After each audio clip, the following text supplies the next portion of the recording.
yang berjudul Al-Kawakib Al-Lama'ah, ya. Atau kalau diterjemahkan untaian pesan-pesan langit pengokoh kepribadian Islam. Ya. Dan insyaallah kita akan kaji secara rutin. Sebelum kita memulai, alangkah baiknya kita kirim surat Fatihah ya, kepada penulis kitab ini ya. Jadi mudah-mudahan penulis kitab ini senantiasa diberikan keberkahan oleh Allah Subhanahu wa taala ya. Dan kemudian apa yang beliau tulis itu bisa menjadi amal jariah bagi beliau ya. Kita awali dengan membaca surat Al-Fatihah. Ila hadiniyah wa kulli niyatin sholihah. Al-Fatihah. A'udzu billahi minasyaitonir rajim. Bismillahirrahmanirrahim. Alhamdulillahirabbil alamin arrahmanir rahim maliki yaumiddin. Iyyaka na'budu wa iyyaka nasta'in ihdinas siratal mustaqim siratal ladzina an'amta 'alaihim ghairil maghdubi 'alaihim waladdallin. Amin. Jadi di kitab Kawakib ini ada 47 tema ya, 47 tema, cukup banyak ya. Dan tema-temanya itu sistematis ya, terstruktur gitu ya. Karena memang kajian kita itu punya tujuan. Oke. Apa tujuannya? Tujuannya adalah untuk membangun kepribadian Islam. Membangun kepribadian Islam. Atau kalau dalam bahasa Arab disebut dengan saksiyah Islam gitu loh. Jadi kepribadian Islam itu kalau yang difahami oleh kebanyakan orang ya. Jadi kepribadian itu ditentukan oleh misalkan cara berjalannya seseorang ya gitu ya. Cara berjalannya. Kemudian cara makannya gitu ya. Apalagi? Atau misalkan apa lagi kira-kira ya, casingnya ya, cara berpakaian gitu ya. Makanya kan ada sekolah kepribadian itu ada. Misalkan bagi kepala daerah yang terpilih melalui pemilihan umum, baik itu pilpres atau pilkada, itu biasanya ya dalam tahap awal kemudian mereka ikut sekolah kepribadian gitu. Tujuannya apa? Tujuannya nanti kalau menerima tamu misalkan gitu ya, itu nggak ngisin-ngisini gitu loh. Ya. Misalkan kayak jamuan makan malam ya, menerima tamu dari negara-negara yang ada di Eropa misalkan ya. Itu ada itu ya. Cara makannya gimana kan gitu ya. Gitu. Nah, tentu dalam konteks yang kita akan bahas itu bukan itu ya. Jadi kepribadian menurut Islam itu bukan ditentukan oleh casingnya, oleh penampilannya gitu loh. Misalkan orang yang pakaiannya rapi, kemudian dikatakan dia memiliki kepribadian. Tapi orang yang penampilannya itu tidak rapi, wah ini dia nggak punya kepribadian kan gitu ya. Kalau itu ukurannya, ya nanti repot nanti gitu ya. Nah dalam Islam itu kepribadian itu ada dua komponen, ada dua ya. Yang pertama itu apa yang kita sebut dengan pola pikir, ya. Apa itu pola pikir? Maksudnya apa bahasa Arabnya? Pola pikir itu akliyah. Kemudian yang kedua itu adalah nafsiyah, pola sikap atau perilaku gitu. Ya, ada pola pikir, ada pola sikap. Pola pikir itu misalkan ketika seseorang itu punya masalah. Nah kira-kira kalau dia punya masalah itu larinya kemana? Solvingnya itu kemana? Misalkan dia stres itu ya, stres nyari kerjaan susah, nyari duit susah gitu. Ya. Kemudian dia berpikir, Wong golek sing halal angel, apa meneh sing haram gitu ya. Ya kemudian wis pokoke ngawur gitu. Enggak peduli halal haram kan gitu ya. Nah, itu berarti pola pikirnya bukan pola pikir yang Islam kan begitu. Nah, demikian pula perilaku ya. Perilaku juga begitu ya. Kalau orang yang berkepribadian Islam itu mestinya perilakunya itu harus menyesuaikan dengan hukum Islam atau syariat Islam. Itu kira-kira ya.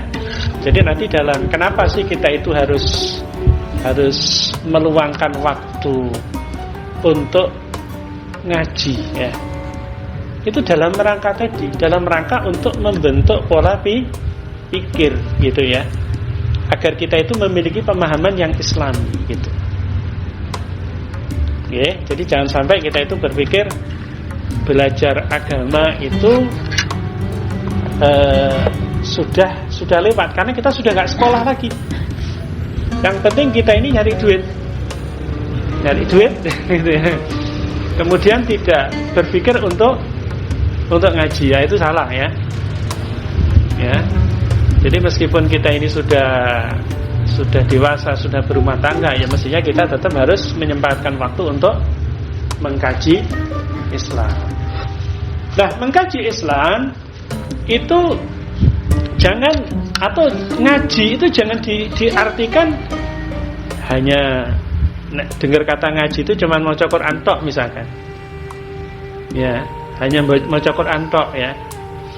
Nek wis sama Quran ya wis kan gitu. Ya tentu tidak begitu ya. Karena kewajiban kita kepada Al-Qur'an itu ada 5 ya. Hak Al-Qur'an kepada kita itu ada 5 gitu. Yang pertama apa? Ya, Al-Qur'an itu harus kita baca. Dan bahkan ketika kita baca Al-Qur'an, kita akan mendapatkan pahala gitu. Tapi kalau baca yang lain ya enggak kan gitu ya. Pertama membaca. Kemudian kewajiban kita yang lain selain membaca itu apa? Membaca kemudian menghafal ya. Seberapapun yang bisa kita hafal harus kita lakukan. Rakitang misalkan cuman trikul. Apa trikul? Ya kulhu ini. Kul huwallahu ahad, kul a'udzu birabbil falaq dan kul a'udzu birabbin nas misalkan ya. Ya, trikul ya. Ya. Sukar-sukar misalkan juz 30 ya. Nambah lagi juz 29 misalkan ya. Syukur-syukur juz 1 ya, yang gampang-gampang gitu ya. Ya. Ya itu, yang harus kita hafal gitu. Bahkan nanti surga seseorang itu akan ditentukan oleh seberapa banyak hafalannya gitu ya. Kalau hafalannya banyak ya semakin tinggi surganya gitu ya. Itu yang kedua. Yang ketiga apa? Setelah menghafal apa? Memahami gitu. Jadi Al-Quran itu harus kita pahami gitu. Setelah difahami apa lagi? Yang keempat, difahami kemudian diamalkan. Dan yang terakhir itu didakwahkan gitu nggih. Makanya kenapa kita ngaji ya? Karena kita harus memahami Al-Qur'an. Al-Qur'an itu harus kita pahami. Baik teman sekalian, insyaallah pada kesempatan malam hari ini kita akan masuk di bab pertama ya. Jadi babnya adalah menjaga niat. Apa? Menjaga niat ya. Nah tentu kalau kita ngomongin niat, ya kita paham lah ya, segala sesuatu itu kan ya harus ada niatnya ya. Contoh misalkan kalau orang mau puasa, kira-kira pakai niat gak? Pakai niat ya. Puasa pakai niat ya, kemudian sholat pun kan juga pakai niat gitu ya. Nah, mengawali kajian ini saya ingin menyampaikan ayat Al-Quran ya di dalam surat Al-Mulk ya, ayat 2. Surat Al-Mulk ayat 2. Ada yang hafal? Kalau di kitab itu tidak ada ya. Tidak ada ya. Langsung karena apa? Al-Mulk ayat 2.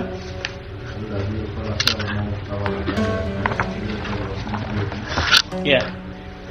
Alladzi khalaqal mauta wal hayata liyabluwakum ayyukum ahsanu amala, gitu ya. Nah, artinya alladzi khalaqal mauta, dialah Allah yang apa?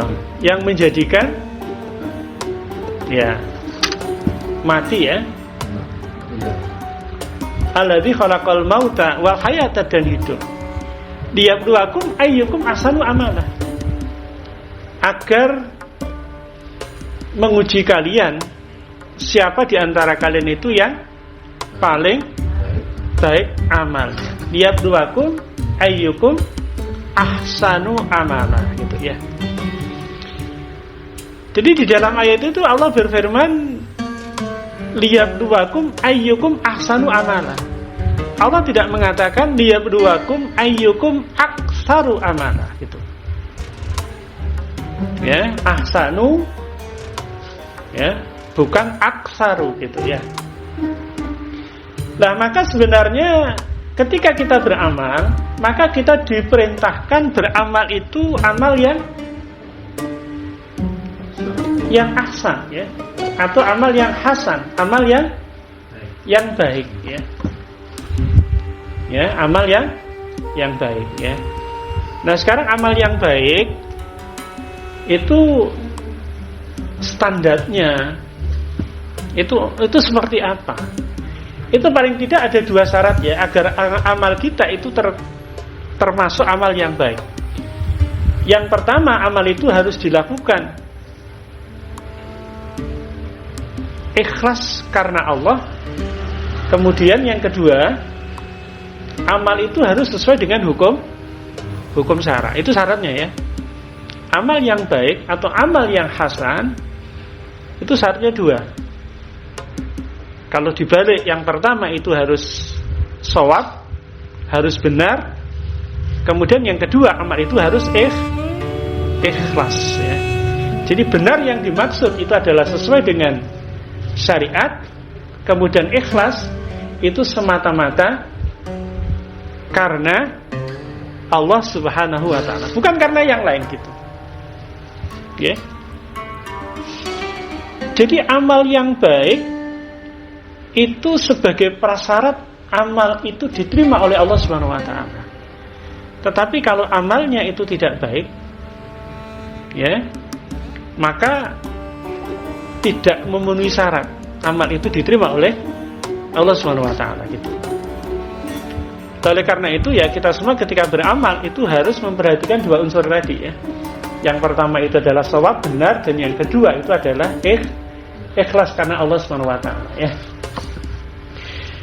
Saya ingin mengutip penjelasan dari seorang fuqaha ya. Seorang ulama besar ya, ulama tabi'in ya, yang beliau itu dilahirkan pada tahun 107 Hijriah. Pinten tadi? 107 Hijriah. Kemudian beliau itu meninggal tahun 187 Hijriah. Atau kalau beliau disebut, beliau itu hidup pada masa abad kedua Hijriah. Abad kedua nggih, abad kedua Hijriah. Lahirnya tahun 107, meninggalnya tahun 187 Hijriah. Beliau bernama Al-Fudail bin Iyad. Al-Fudail bin Iyad. Jadi beliau itu dari generasi tabi'in ya, generasi tabi'in. Jadi setelah Rasulullah itu kan ada generasi sahabat ya. Generasi sahabat ya. Jadi generasi sahabat itu adalah generasi yang hidup satu zaman ya. Kemudian dia pernah ikut berperang bersama Rasulullah ya, meskipun hanya 1 kali ya. Itu generasi sahabat. Nah, kemudian yang ketemunya dengan sahabat itu disebut generasi tabi'in ya. Kalau tidak ketemu sahabat, ketemunya hanya dengan tabi'in, maka tabi'in kan gitu ya. Jadi Al-Fudail bin Iyad itu generasi tabi'in ya. Beliau dilahirkan di Samarkand ya, Samarkand. Itu di daerah Uzbekistan kalau hari ini, Uzbekistan ya. Beliau itu sebelumnya itu orang yang orang yang tidak baik. Karena beliau ini sebelum hijrah kalau bahasa kita ya. Jadi Al-Fudail bin Iyad atau nama kuliahnya itu Abu Ali ya, Abu Ali Al-Fudail bin Iyad ya. Jadi beliau itu sebelumnya itu perampok. Perampok beliau sebelumnya, sangat gitu. Dia itu pendekar gitu ya, pendekar kemudian ya gitulah terjerumus di lembah hitam kan bahasa kita ya. Nah, kemudian beliau diberikan hidayah oleh Allah, kemudian mulai belajar ya, belajar Islam. Sampai kemudian beliau berguru dari banyak ulama dan akhirnya tinggal di Makkah. Kemudian meninggal di Makkah ya. Al-Fudail bin Iyad ya. Jadi beliau mengatakan yang terbaik amalnya adalah yang terikhlas dan terbenar amalnya gitu ya. Jadi beliau mengumpulkan dua hal tadi ya. Jadi amal yang terbaik itu yang paling ikhlas. Kemudian yang paling benar gitu. Kemudian ketika ditanya, wahai Abu Ali, apa yang dimaksud dengan terikhlas dan terbenar itu? Kemudian beliau menjawab, sesungguhnya amal yang benar tetapi tidak dilakukan dengan ikhlas, gimana kira-kira? Tidak diterima atau tertolak gitu. Amalnya benar tetapi tidak ikhlas, itu tertolak, ditolak ya, tidak diterima. Demikian pula sebaliknya, amal itu dilakukan dengan ikhlas tetapi dengan cara yang tidak dengan cara yang benar, itu juga tidak diterima gitu. Ikhlas pokoknya, tetapi ternyata amal yang dilakukan itu tidak sesuai dengan tuntunan agama, itu juga tidak diterima ya. Maka amal itu agar bisa diterima itu syaratnya dua tadi. Yang pertama shawab, benar, dan yang kedua itu harus ikhlas gitu ya. Dan ikhlas itu hanya bisa terwujud jika amal itu dilakukan hanya karena siapa? Karena Allah Subhanahu wa taala ya. Tidak ada pamrih gitu tuh. Tidak ada pamrih ya. Demikian pula amal itu terkategorikan amal yang benar, itu kira-kira gimana syaratnya agar amal itu benar ya? Ya, ittiba atau mengikuti kepada baginda Rasulullah SAW gitu. Jadi amal yang benar itu ketika ittiba kepada baginda Rasulullah, mengikuti Rasulullah gitu. Kemudian ikhlas itu dengan semata-mata hanya mengharap ridha Allah Subhanahu wa taala ya. Maka ini orang sekali Umar bin Khattab ya. Kita tahu ya Umar bin Khattab ya. Siapa beliau? Umar bin Khattab itu adalah sahabat Rasulullah. Sahabat kedua yang terbaik ya. Jadi sahabat terbaik Rasul itu yang pertama siapa? Abu Bakar As-Siddiq radhiyallahu anhu ya. Jadi beliau itu adalah sahabat sekaligus siapa? Mertua. Kenapa? Karena anaknya beliau namanya Aisyah binti Abu Bakar itu adalah salah satu dari istri Rasulullah SAW. Dan bahkan saat ini itu makamnya itu kan jejer dengan baginda Rasulullah ya. Ya, ada di Masjid Nabawi ya. Jadi kalau panjenengan suatu ketika berkesempatan untuk melakukan ibadah haji dan umroh, maka salah satu yang kita lakukan, kita akan menziarahi ya, baik makamnya baginda Rasulullah, juga makamnya dua sahabat beliau, yaitu Abu Bakar dan Umar gitu. Umar pun juga sama. Umar itu di samping beliau sebagai sahabat, juga mertuanya baginda Rasulullah ya. Karena anaknya itu juga dinikahi oleh baginda Rasulullah. Siapa namanya? Siapa namanya? Anaknya Umar yang menjadi istri baginda Rasulullah siapa? Sinten Mas Ahyu? Namanya Hafsah. Namanya Hafsah ya. Itu salah satu istri Rasulullah yang notabene adalah anaknya Umar bin Khattab radhiyallahu anhu. Orang sekali Umar bin Khattab yang beliau itu memiliki julukan siapa? Umar Al-Faruq, Umar Al-Faruq. Jadi Umar ini paling ditakuti oleh setan. Jadi kalau setan itu berpapasan dengan Umar, maka setan itu akan mencari jalan yang lain. Itu Umar bin Khattab ya. Orang sekali berbeliau itu aja masih selalu berdoa. Apa doanya? Beliau berdoa, ya Allah, jadikanlah amalku semuanya amal soleh, dan janganlah engkau jadikan amal itu untuk seorang sedikit pun gitu ya. Jadi Umar itu sangat khawatir gitu, jangan-jangan amalnya itu tidak ikhlas gitu. Makanya senantiasa berdoa kepada Allah, minta agar ya senantiasa dijadikan amalnya itu sebagai amal soleh ya. Jadi jangan sampai amalnya itu karena orang lain gitu nggih, karena orang lain gitu. Itu Umar ya. Kemudian amal yang benar. Waalaikumsalam. Monggo Pak Ridho.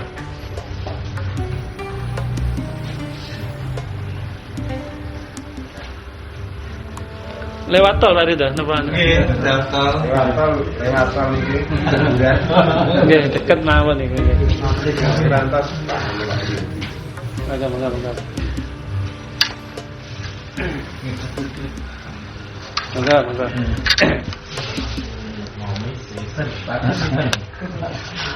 Pak Gus gabung nggih.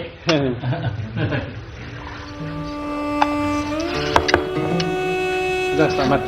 Enggak rada aja mawon.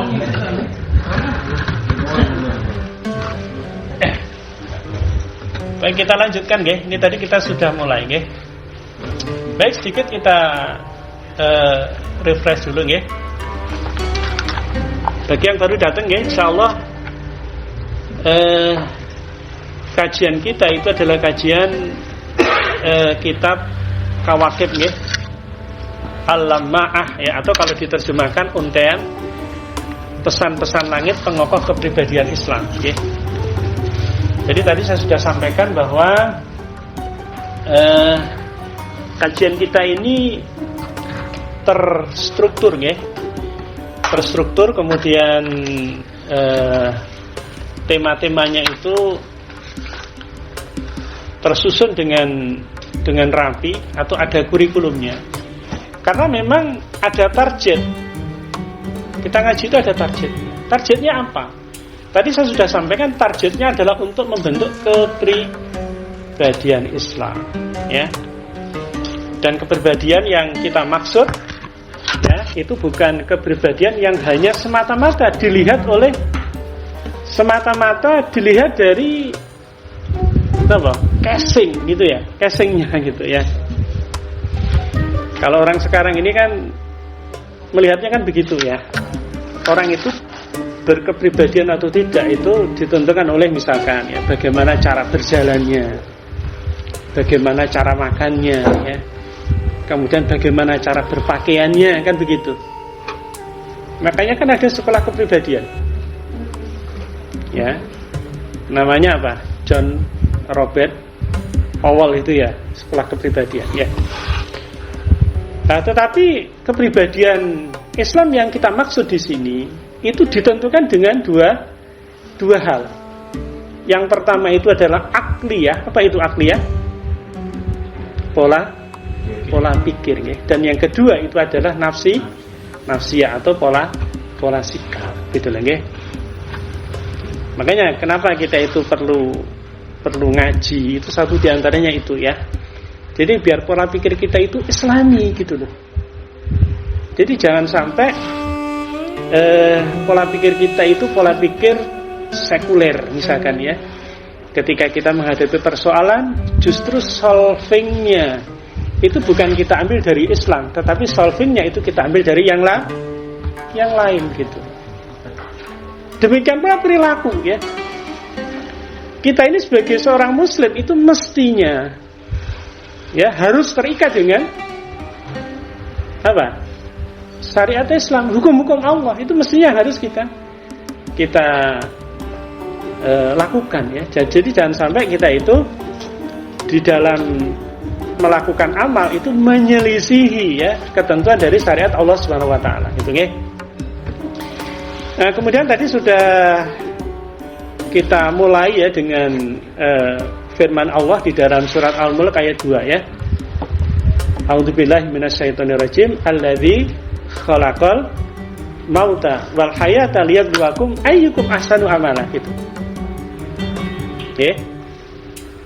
Jadi dialah Allah yang menjadikan mati dan hidup untuk menguji kalian, siapa di antara kalian itu yang paling baik amalnya, gitu.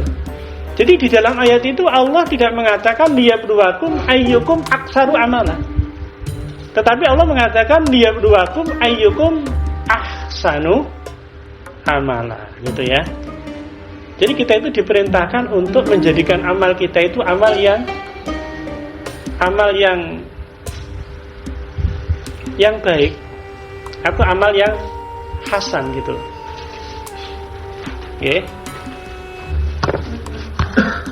Sama dengan namanya, ya, Mas Hasan, ya, harus, ya. Ya. Ya. Mas Hasan, ya. Jadi amal kita itu harus yang hasan, gitu, ya. Itu, ya. Jadi amal yang baik atau amal yang hasan itu sebagai syarat diterimanya amal oleh Allah Subhanahu wa taala, gitu. Lah, amal yang hasan itu indikatornya itu ada dua, ya. Jadi ada dua yang harus dipenuhi, ya. Sebagaimana disampaikan oleh seorang ulama generasi tabi'in, ya. Tadi saya sudah sampaikan namanya Abu Ali Al-Fudail bin Iyad, ya. Ini generasi tabi'in yang lahir pada tahun 107 Hijriah. Kemudian beliau meninggal pada tahun 187 Hijriah. Ini generasi tabi'in, ya. Abu Ali Al-Fudail bin Iyad, ya. Beliau itu sebelumnya itu terjerumus di lembah hitam karena profesinya itu perampok, gitu. Ya, kemudian beliau dapat hidayah, kemudian mulai mengkaji Islam dan sampai akhirnya menjadi ulama besar, ya, ulama sufi, ya. Akhirnya beliau tinggal di Mekah dan meninggal di Mekah, ya. Abu Ali Al-Fudail bin Iyad, ya.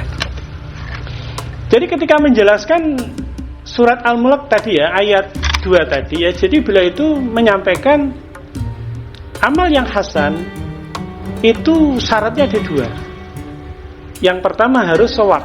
Apa itu shawab? Shawab itu harus benar, ya. Jadi amal itu harus benar. Nah, benar itu seperti apa? Ya, benar itu harus sesuai dengan harus sesuai dengan syariat Islam, ya. Jadi amal yang benar itu harus sesuai dengan syariat itu. Kalau tidak sesuai dengan syariat, maka ya tidak shawab, tidak benar, gitu. Itu syarat yang pertama. Kemudian syarat yang kedua itu harus ikhlas, ya. Ikhlas karena Allah semata saja, gitu. Bukan karena yang lain, gitu. Oke. Bahkan tadi saya sudah sampaikan, sekali Umar bin Khattab, ya, sahabat terbaik kedua Rasulullah, itu ketika ya beliau itu senantiasa berdoa, ya Allah, jadikanlah amalku semuanya amal soleh, dan janganlah engkau jadikan amal itu untuk seorang sekalipun, ya. Ini kekhawatiran Umar, ya. Jangan-jangan amal yang beliau lakukan itu nanti mengharap pujian dari makhluk misalkan. Maka beliau berdoa kepada Allah Subhanahu wa taala, ya, agar amalnya itu senantiasa semuanya itu untuk Allah Subhanahu wa taala gitu. Nah, kemudian terkait dengan amal yang shawab, itu Imam Malik itu berkata, sunnah adalah perahu Nabi Nuh. Ini kalau dianalogikan, ya. Jadi barang siapa yang menumpanginya maka dia akan selamat, dan barang siapa yang tidak menumpanginya maka dia akan tenggelam, akan binasa gitu. Ya, insyaallah panjenengan semua tahu kisahnya Nabi Nuh, ya. Nabi Nuh, ya. Jadi Nabi Nuh itu kan diperintahkan oleh Allah untuk membuat bahtera, ya, membuat kapal, ya. Kemudian orang-orang yang beriman kepada Nabi Nuh itu naik ke kapalnya Nabi Nuh, ya. Dan mereka selamat gitu. Bagi yang tidak mau menumpang di kapalnya Nabi Nuh, maka dia akan binasa gitu. Termasuk anaknya Nabi Nuh, ya, siapa namanya? Kan'am, ya, Kan'am, ya. Itu anaknya Nabi Nuh tapi tidak mau ikut menumpang kapalnya Nabi Nuh, kemudian tenggelam, ya, mati tenggelam gitu. Jadi sunnah itu seperti perahunya Nabi Nuh, ya. Jadi barang siapa yang mengikuti sunnah Rasulullah maka dia akan selamat, ya. Tapi kalau dia tidak mau mengikuti sunnahnya baginda Rasulullah maka dia akan binasa, dia akan celaka, ya.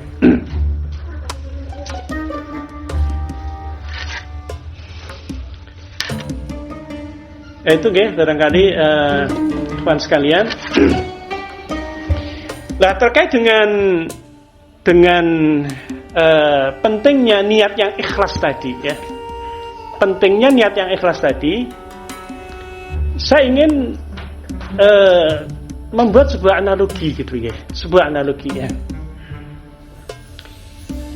Jadi ketika kita kirim surat misalkan, ya kita coba kembali ke dulu, ya. Kalau sekarang mungkin sudah tidak populer, ya, kirim surat itu tidak populer. Ya, karena sekarang itu sudah dengan WA dan lain-lain gitu, ya. Tapi dulu misalkan ketika kita kirim surat, itu kira-kira kalau seandainya, ya, surat yang mau kita kirimkan itu kita lupa untuk menulis alamatnya, nyampe nggak kira-kira surat kita? Tidak nyampe, pasti tidak nyampe, ya.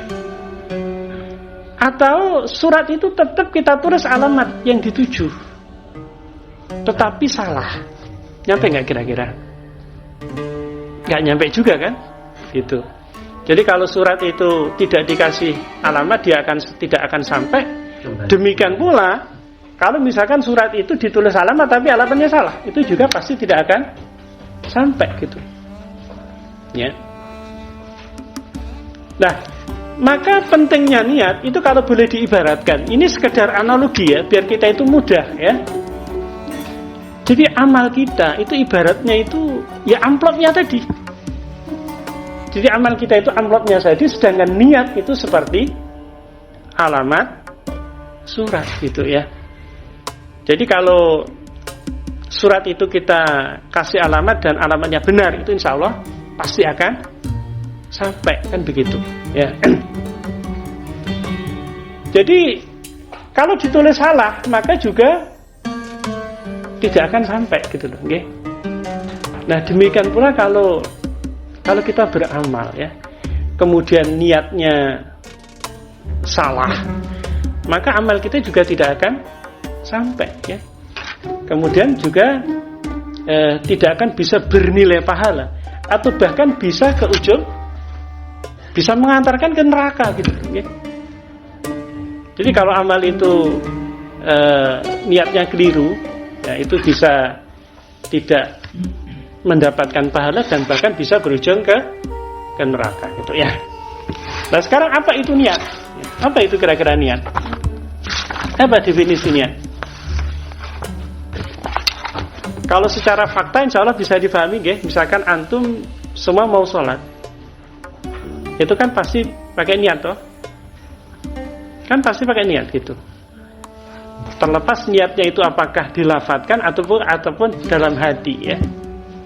Ya misalkan kalau diniatkan ya, usolli, misalkan sholat isya ya, usolli fardhu isya'i arba'a rakaati mustaqbilal qiblati adaan, kalau kita sebagai imam adaan imam lillahi ta'ala, atau kalau kita sebagai makmum adaan makmuman lillahi ta'ala ya. Itu contoh niat ya.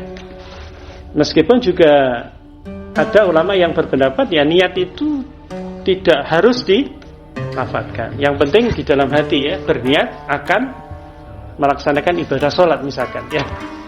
Maka niat itu secara bahasa artinya al-qasdu atau maksud, dan al-iradah atau keinginan ya. Jadi niat itu kalau dari sisi makna bahasa itu adalah al-qasdu, maksud ya, atau al-iradah, keinginan gitu ya.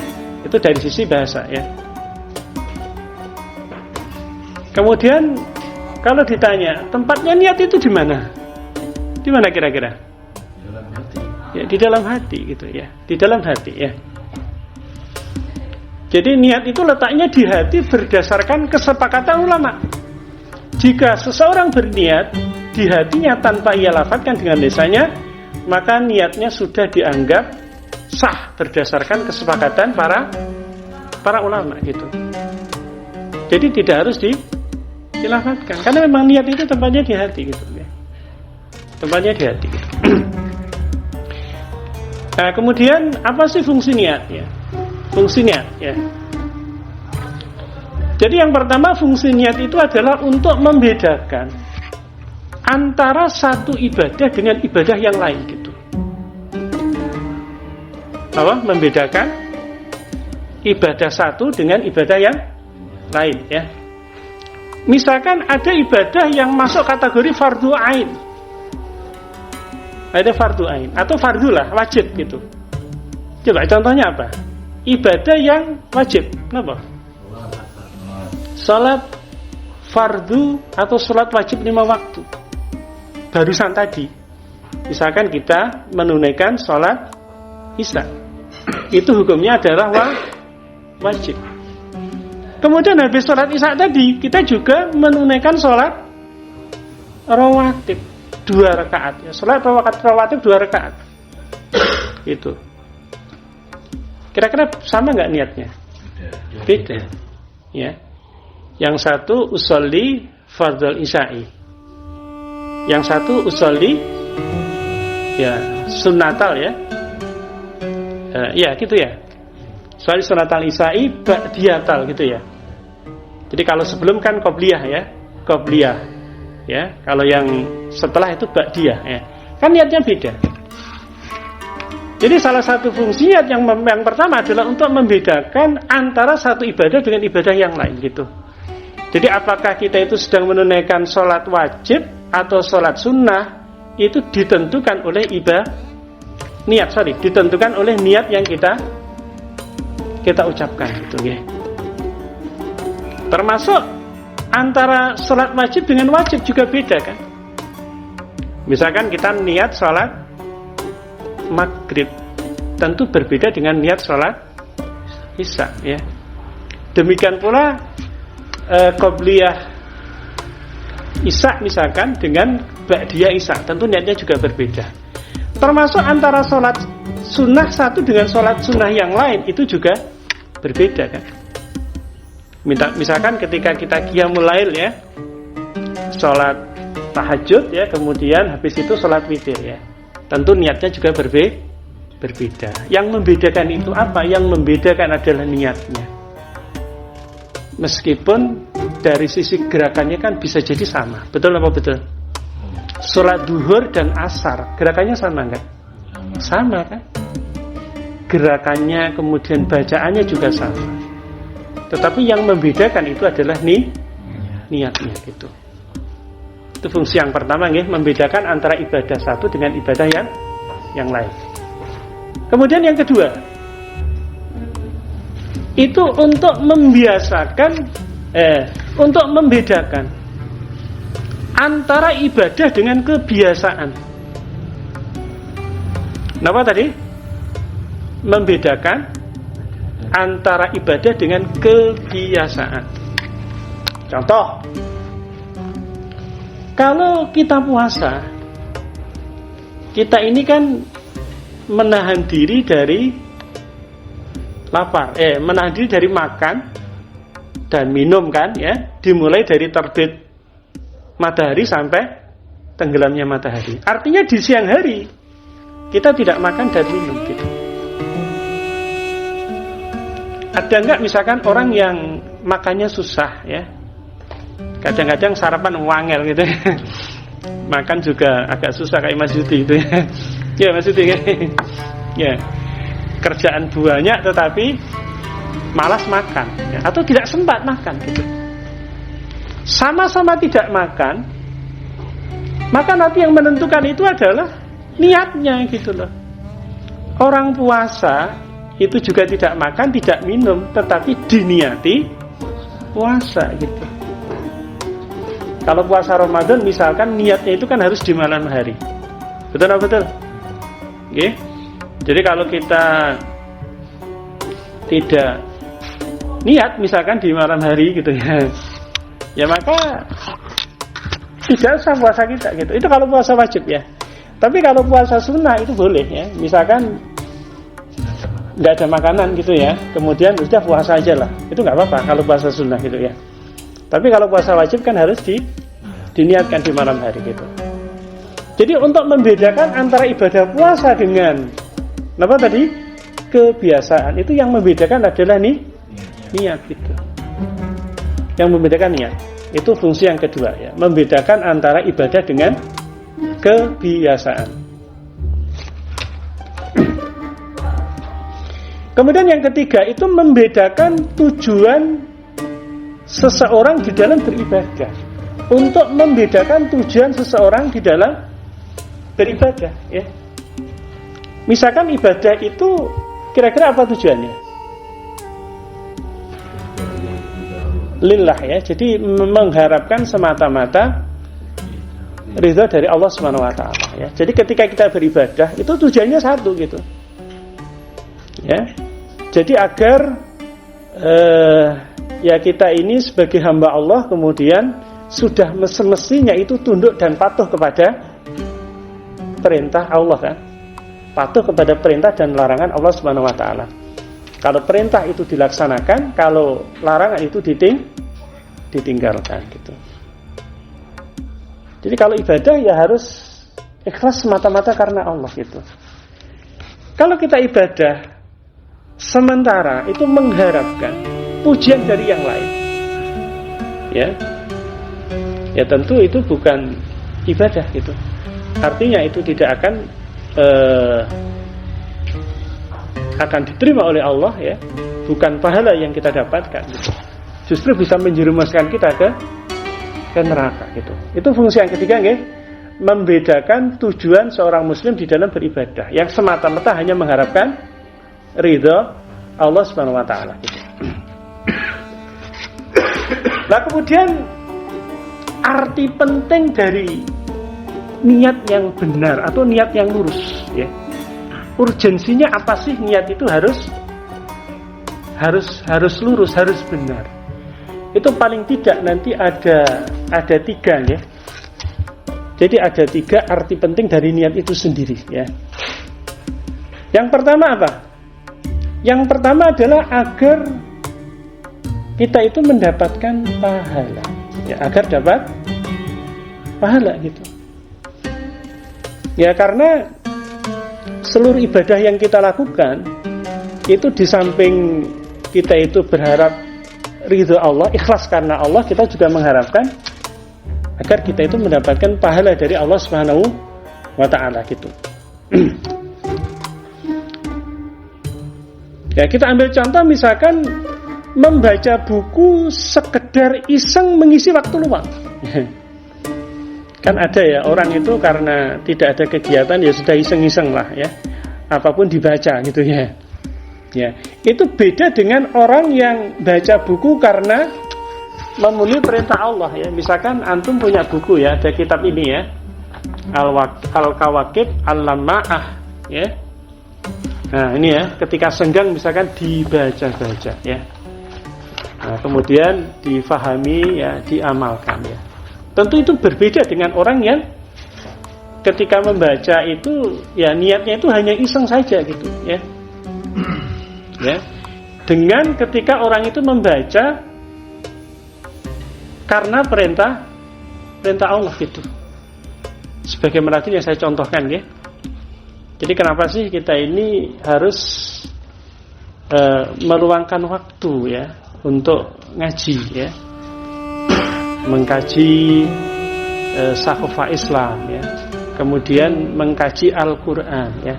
Tadi saya sudah sampaikan kewajiban kita kepada Al-Quran itu kan ada 5 tadi ya. Pertama, oh ya tadi ada yang kurang ya, 6 ya, 6 bukan 5. Yang pertama mengimani dulu ya, mengimani. Kita harus mengimani Al-Quran gitu. Okay? Bahwa Al-Quran itu adalah firman Allah. Al-Quran itu adalah kalamullah. Itu yang pertama yang harus kita lakukan ya. Mengimani. Yang kedua apa? Membaca. Jadi jangan sampai kita punya Al-Quran tidak pernah kita buka ya. Ya. Kemudian yang ketiga itu menghafal. Ya, atau kalau ini kita jadikan satu, membaca dan menghafal ya. Seberapapun yang mampu kita hafal gitu. Ya, kemudian yang ke berapa tadi? Keempat ya berarti memahami. Ya, memahami, kemudian berikutnya mengamalkan, dan yang terakhir itu mendakwahkan. Itulah yang harus kita lakukan kepada Al-Qur'an. Ya. Karena nanti kalau itu tidak kita lakukan, nanti ketika kita di akhirat kita akan diadukan oleh baginda Rasulullah SAW ya. Di dalam Al-Quran itu dijelaskan ya, bahwa nanti Rasulullah itu akan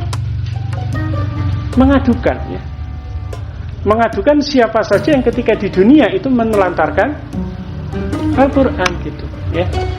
Ya, menelantarkan itu kan banyak ya, bisa tidak pernah dibaca gitu ya, tidak pernah mau mengkaji Al-Quran ya, buru-buru mengamalkan, buru-buru mendakwahkan ya. Mengkaji saja tidak mau gitu ya.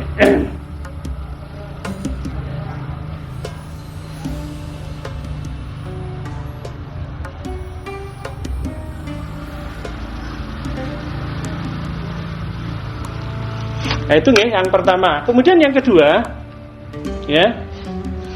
Jadi arti penting yang kedua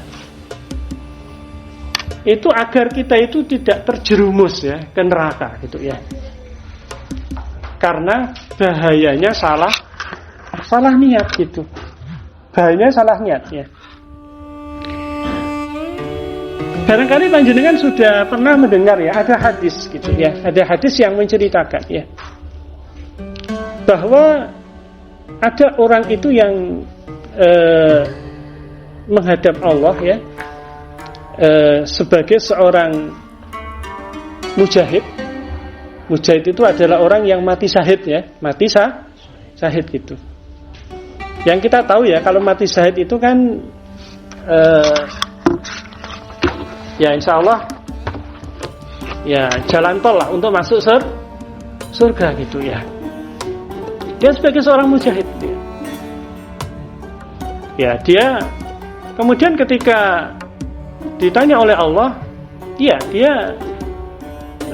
berperang di jalan Allah ya, mati karena berperang di jalan Allah gitu.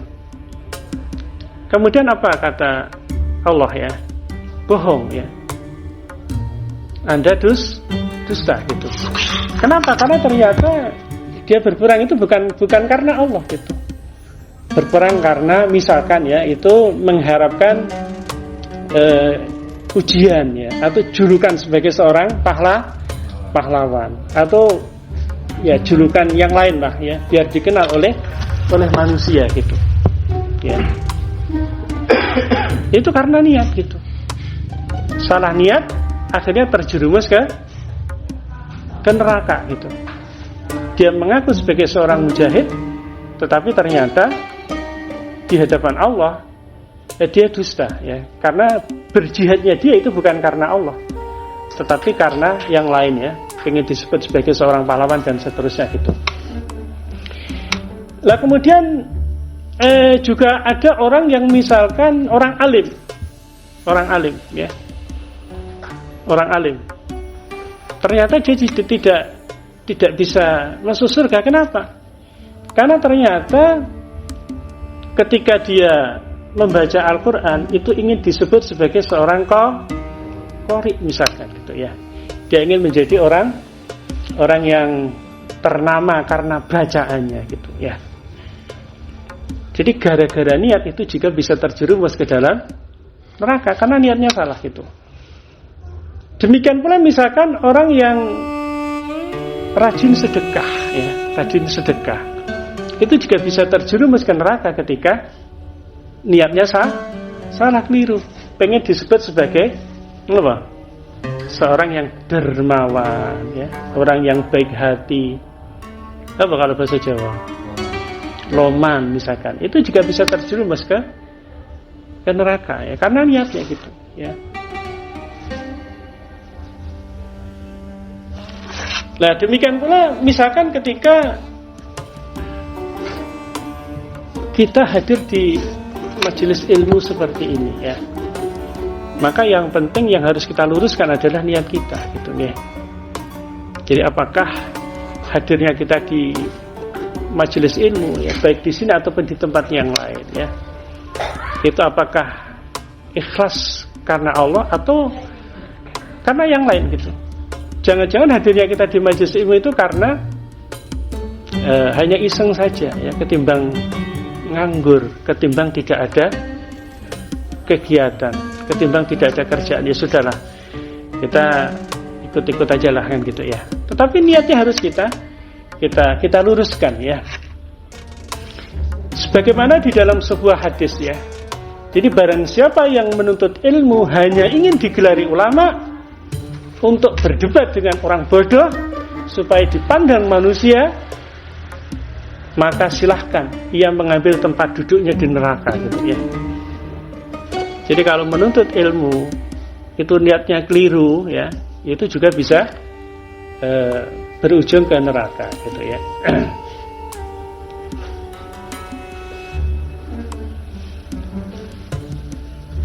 Nah kemudian yang terakhir ya, terkait dengan urgensi dari niat, itu yang ketiga adalah tidak mudah kecewa ya, tidak mudah kecewa. Ya tetap beramal gitu ya, tetap beramal. Meskipun misalkan ya, apa yang kita niatkan itu atau kita ikhtiari itu ternyata belum sesuai dengan yang kita harapkan ya. Ya kita tetap istiqomah itu. Tetap istiqomah ya. Lah maka kalau kita lihat di buku ini nggih, di bab menjaga niat, maka wajib atas seorang mukmin untuk menjaga niat ikhlas, semata-mata hanya mengharap ridho Allah Subhanahu wa taala pada seluruh ibadahnya ya. Nah, cuman saya perlu sampaikan nggih, ibadah di sini ya tentu tidak kita maknai dalam konteks yang sempit nggih, yang sempit ya. Jadi jangan sampai kita memaknai hanya ibadah mahdhah ya. Ibadah mahdhah. Tetapi harus kita maknai secara luas ya. Ibadah dalam makna luas adalah setiap ketaatan kita kepada Allah Subhanahu wa taala, maka itu akan bernilai ibadah gitu. Nggih. Kalau kita potret syariat ya, itu ada yang disebut dengan hubungan kita dengan Allah Subhanahu wa taala, atau yang sering kita sebut hablum minallah ya. Atau kita sebut dengan ibadah mahdhah ya. Contohnya apa? Salat ya. kemudian zakat, puasa, haji. Ini adalah bagian dari hubungan kita dengan Allah Subhanahu wa taala atau hablum minallah gitu. Atau kalau bahasa yang lain itu hubungan vertikal. Pertanyaannya, apakah ketika rukun Islam itu sudah kita tunaikan semua? Ya, mulai dari yang pertama kan rukun Islam itu apa? Membaca 2 kalimat syahadat, ya, kemudian sholat, apa lagi? Zakat, puasa dan haji sudah kita tunaikan. Apakah kemudian kita berpikir tiket surga itu sudah ada di dalam genggaman kita gitu? Apakah begitu? Kan tidak, ya. Kenapa? Karena syariat itu tidak hanya itu, ya. Ada lagi hubungan manusia dengan dirinya sendiri. Hablum minan nafsi, hubungan manusia dengan dirinya sendiri, ya. Contohnya apa? Dalam hal berpakaian atau malbusat, pakaian, ya. Ya. Jadi Islam itu juga mengatur cara kita berpakaian, ya. Karena dalam Islam itu kan ada yang disebut dengan aurat. Apa itu aurat? Aurat itu adalah sesuatu yang tidak boleh ditampakkan ketika kita berada di dalam kehidupan umum, ya. Kehidupan khusus itu ketika di rumah, tetapi kehidupan umum itu ketika ada di luar rumah gitu. Bagi seorang muslim, laki-laki seperti kita misalkan, tidak boleh ketika kita keluar rumah kemudian pakai celana pendek di atas lutut misalkan. Itu tidak boleh. Karena aurat bagi laki-laki itu adalah pusar sampai lutut gitu. Itu tidak boleh ditampakkan, tidak boleh dilihat oleh orang lain yang bukan mahram gitu, ya. Demikian pula misalkan seorang perempuan, auratnya adalah seluruh tubuh kecuali muka dan telapak tangan. Maka ketika dia ada di kehidupan umum, misalkan dia keluar rumah, maka harus mengenakan jilbab, ya. Itu bagian dari hukum Islam gitu. Terkait dengan malbusat atau pakaian. Yang lain yang masih menjadi bagian dari hablum minan nafsi itu adalah umat atau makanan. Include di dalamnya ya tentu minuman, ya, makanan dan minuman, ya. Jadi ada makanan yang secara syariat itu boleh kita konsumsi dan ada makanan dan minuman yang secara syariat memang tidak boleh dikonsumsi gitu. Oke. Contoh misalkan alhamdulillah, ya, apa yang terhidang di depan panjenengan semua itu insya Allah makanannya halal. Betul gitu nggih, Pak? Dan apa nggih? Ada tempe goreng, ada kacang, ya, ada minumannya, ada teh, ada kopi, ada air putih, ini halal semua gitu. Meskipun dalam konteks makanan keharamannya itu bisa ditentukan 2 hal. Yang pertama itu zatnya sendiri, ya. Zatnya. Contoh misalkan tadi saya sebutkan makanan yang terhidang di depan panjenengan itu halal. Zatnya halal gitu. Tetapi misalkan, ya, ada daging anjing, ya. Kalau di Solo kan banyak, ya, kuliner Solo, ya. Banyak, ya. Guguk, ya, apa itu? Apa itu kalau di Solo namanya? Rica-rica, ya. Rica-rica guguk, ya. Itu bahkan kalau di Solo itu konon katanya dijual bebas gitu, ya. Di warung-warung, ya. Itu secara zatnya itu memang haram untuk dikonsumsi gitu. Demikian pula daging babi, ya. Apa lagi? Daging biawak. Ya, biawak haram loh, ya. Ya. Kalau yang disebutkan di dalam hadis itu bukan biawak, tapi zob, ya. Zob dan biawak itu beda, ya. Jadi kalau zob itu makanannya dedaunan, tetapi kalau apa? Tadi biawak itu makannya adalah hewan lain gitu. Jadi dia karnivora, tapi kalau zob itu herbivora. Kalau biawak itu predator, Tapi kalau zat itu bukan predator. Itu zatnya itu biawak itu haram. Oke. Ya nyambe ya kalau bahasa kita ya. Atau yang lain misalkan di sini kan masih ada mungkin ya, meskipun jarang ya. Jadi kalau orang nyembelih ayam, darahnya ditadungi ya. Kemudian digoreng ya. Itu disebut apa? Didih ya. Didih itu haram. Dari sisi zatnya. Kemudian keharaman itu juga bisa ditentukan dari cara perolehan. Cara perolehan, cara mendapatkannya gitu. Jadi sesuatu yang didapatkan dengan cara yang tidak halal, maka sesuatu itu menjadi haram gitu. Contoh misalkan apa yang terhidang di depan panjenengan memang sudah disuguhkan oleh sahibul bait. Betul gitu nggih, Pak? Sudah disuguhkan. Panjenengan sudah dipersilahkan untuk menikmati apa yang terhidang. Meskipun seadanya, gitu ya. Seadanya, mohon silakan dinikmati gitu. Oke. Tetapi ketika misalkan makanan itu kita dapatkan dengan cara yang tidak halal, contoh mawon misalkan ya, mencuri ya, kita ketika hari Ahad ya, kita olahraga, haus ya, di pinggir jalan ada yang jualan minuman kemasan ya, apapun mereknya, ditolak-tolak orang sing dodol gitu, dipanggil-panggil orang jedul-jedul gitu ya. Terus kemudian kesuwen akhirnya kita ngambil kemudian kita minum misalkan ya. Itu kan berarti kan mencuri, mengambil sesuatu yang bukan haknya. Meskipun zatnya itu halal, ya misalkan kita sebutlah mereknya, misalkan Aqua, halal dari sisi zatnya.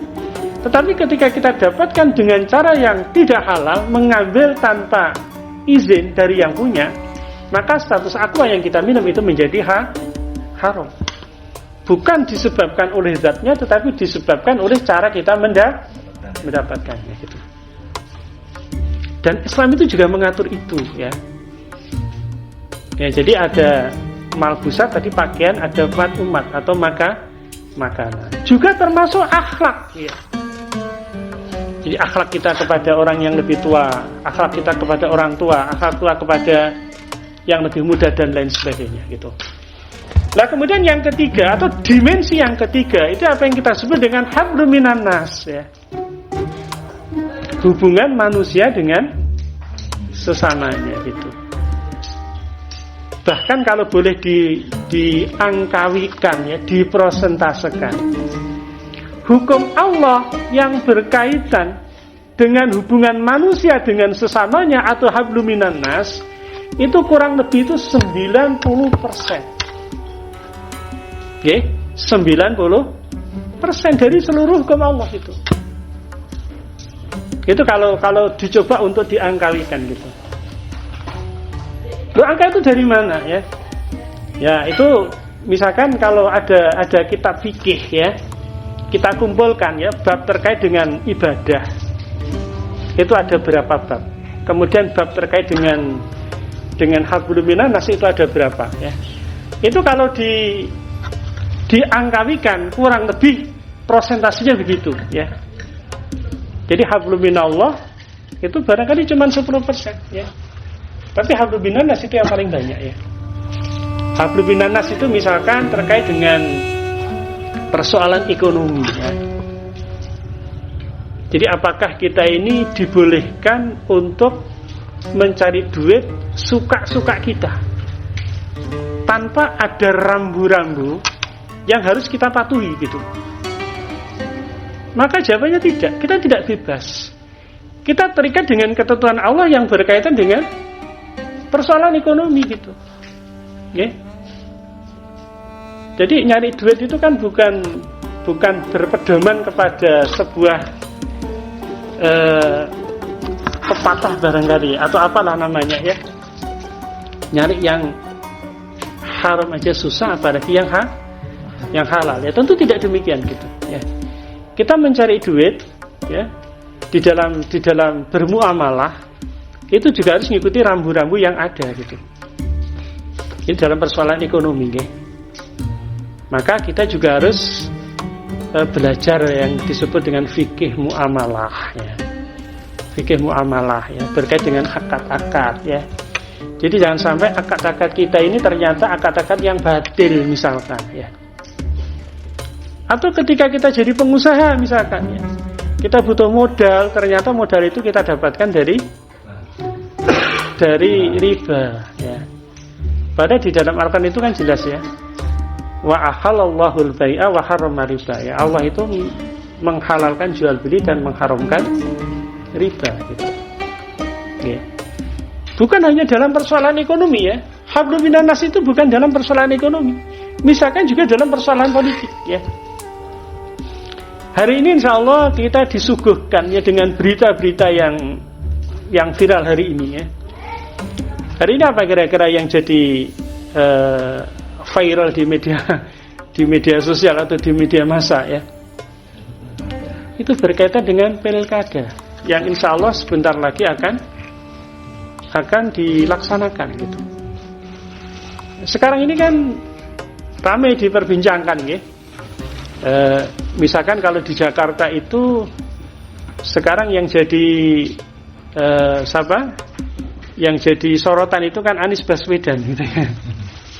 Mulai dari kemarin misalkan ketika di awal-awal beliau ditinggalkan oleh partai pengusungnya ya, koalisi koalisi perubahan ya, karena semuanya bergabung kepada koalisi Indonesia Maju. Maka kemudian disebut Kim Plus ya. Plusnya itu karena ketambahan dari koalisi perubahan gitu. Nah, tinggal hanya menyisakan PDI Perjuangan gitu ya. Dan kemarin itu kan digadang-gadang Anies Baswedan itu kan mau diusung oleh PDIP. Tapi kayaknya di prank gitu ya. Kemarin sudah siap-siap, ternyata juga tidak mendapatkan rekomendasi dari ketua umum ya, Ibu Mega gitu ya. Nah, itu kan kalau kita kerucutkan itu kan sebenarnya dalam rangka untuk mencari sosok pemimpin gitu. Itu kan dalam persoalan politik, dan di dalam Islam itu ada gitu loh. Jadi sebenarnya kalau kita mau kembali kepada Islam itu tidak perlu sulit-sulit ya. Jadi Islam itu ada guidance-nya bagaimana untuk mencari calon pemimpin ya. Itulah kalau mau boleh dipotret secara makro, maka Islam itu terdiri dari hukum yang berkaitan dengan interaksi manusia dengan Tuhannya, manusia dengan dirinya sendiri, dan manusia dengan sesamanya gitu. Dan syariat Islam itu harus diterapkan secara totalitas ya, kafah. Karena kan perintahnya ya ayyuhalladzina amanu udkhulu fis-silmi kafah ya. Jadi masuklah Islam itu secara kafah. Itu maksudnya adalah tidak boleh kita itu setengah-setengah. Yang mudah diambil, yang tidak ada resikonya diambil, sementara yang sulit, yang ada resikonya itu ditinggal. Tidak boleh ya. Karena kita diminta untuk berislam itu secara kafah ya. Tidak boleh seperti kalau kita itu makan di restoran Padang. Kalau di restoran Padang yang gede itu biasanya dihidangkan semuanya gitu. Betul apa betul? Di restoran sederhana misalkan akan dihidangkan semuanya gitu. Kemudian kita tinggal pilih mana yang kita suka, itulah yang kita makan, yang kita bayar. Yang tidak kita suka ya maka dia tidak perlu kita bayar gitu ya. Kita bebas memilih menu ya. Kita sebagai seorang muslim tidak boleh memilih menu dalam tanda kutip, menu syariat gitu ya, yang gampang dilaksanakan, sedangkan yang sulit itu ditinggalkan ya. Nah, itu barangkali yang dimaksud dengan ibadah ya. Jadi ibadah itu setiap ketaatan kita kepada Allah itulah ibadah. Ya, jadi bukan sebatas ibadah mahdhah. Maka panjenengan misalkan tiap pagi ya dari rumah menuju ke kantor atau menuju ke tempat bisnis atau tempat usaha, itu niat karena Allah, itu juga masuk ibadah. Itu tergantung niatnya gitu. Tapi kalau tidak diniatkan, ya kerja itu adalah kewajiban ya dalam rangka untuk menafkahi keluarga ya. Ya, nanti tidak dapat pahala, tidak bernilai ibadah itu nggih. Jadi itu perintahnya ya. Jadi kita hanya semata-mata mengharapkan ridha Allah dalam seluruh ibadah ya. Bukan hanya ibadah mahdhah tetapi semua ketaatan kita kepada Allah ya. Nah, kemudian niat ikhlas tersebut adalah ibadah ruh bagi amal-amal kita gitu. Ruh bagi amal kita. Cuman ruh yang dimaksud di sini itu bukan nyawa gitu ya. Jadi perlu difahami, ruh itu maknanya ada 3. Ada 3 ruh itu ya. Tetapi nanti hanya satu yang kita maksud di sini ya. Yang pertama, ruh bermakna sirul hayat atau rahasia kehidupan. Ya maksudnya nyawa itu gitu. Kita sepakat ya, kita semua itu kan punya nyawa, betul ya? Ketika nyawa itu nanti meninggalkan jasad kita, maka kita akan mati gitu. Itu makna ruh yang pertama, sirul hayat atau rahasia kehidupan. Kemudian makna yang kedua itu adalah ruh yang bermakna malaikat Jibril, Ruhul Qudus ya. Malaikat Jibril. Juga bukan itu yang kita maksud. Tetapi ruh yang kita maksud di sini itu adalah idrak silah billah. Idrak itu adalah kesadaran, silah hubungan billah dengan Allah. Jadi kesadaran akan hubungan kita dengan Allah Subhanahu wa taala gitu. Ketika kita mau melakukan perbuatan, maka kita konekkan gitu ya. Kita konek bahwa yang kita lakukan itu semata-mata untuk menjalankan perintah Allah Subhanahu wa taala gitu. Jadi kalau ibadah yang kita lakukan itu terkonek dengan Allah, maka ibadah kita itu ada ruhnya. Ada nilai spiritualnya, ada ruhnya gitu. Oke, seperti tadi misalkan ya, kita mau kerja, mau cari duit, connect ya. Oh, ini kewajiban. Ya, Allah telah memerintahkan untuk mencari nafkah dalam rangka menghidupi anak dan istri kan gitu ya. Maka ini amalan kita yang tadi dalam bentuk kerja itu ada ruhnya, punya nilai spiritual gitu. Karena terkonek dengan Allah Subhanahu wa taala. Kita punya kesadaran kepada Allah Subhanahu wa taala gitu. Tetapi kalau tidak ada idrak silah billah, tidak ada kesadaran akan hubungan kita dengan Allah, maka ibadah yang kita lakukan itu tidak ada ruhnya, tidak ada nilai spiritualnya gitu. Ya, kalau tidak ada ruhnya itu ya seperti mayat berjalan, zombie ya, seperti mayat berjalan gitu ya. Jadi niat yang ikhlas itu ibarat ruh ya bagi amal-amal kita gitu loh ya. Karena ada ruhnya, maka kita akan hati-hati ya. Ketika beramal, oh ini tidak boleh, ini dilarang oleh Allah, maka kita juga tidak berani untuk melaksanakan gitu. Gitu. Kenapa? Karena dilarang oleh Allah Subhanahu wa taala gitu. Nah, kemudian di kitab ini disitir 2 ayat ya. Yang pertama surat Al-Bayyinah dan yang kedua adalah surat Al-An'am ayat 162 ya. Bisa dilihat di kitabnya ya. Ya, kita bisa baca bareng-bareng ya. Kita bisa baca bareng-bareng ya. A'udzubillahi minasyaitonirrajim. Monggo dibaca. Wa ma umiru illa liya'budullaha mukhlishina lahuddina hunafa ya. Dan tidaklah mereka diperintahkan kecuali agar mereka itu menyembah Allah dengan ikhlas, mentaatinya semata-mata karena menjalankan agama gitu ya. Jadi seluruh ibadah yang kita lakukan ya harus kita lakukan dengan menyertakan ruh, dengan menyertakan kesadaran akan hubungan kita dengan Allah Subhanahu wa taala, ya. Nah, kemudian misalkan di dalam surat Al-An'am ayat 162. Ayo kita baca bareng-bareng, ya. Bismillahirrahmanirrahim. Qul inna sholati wa nusuki wa mahyaya wa mamati lillahi rabbil alamin. Ya, katakanlah Muhammad, sesungguhnya salatku, ibadahku, hidupku dan matiku hanyalah untuk Allah, Tuhan seluruh alam, ya.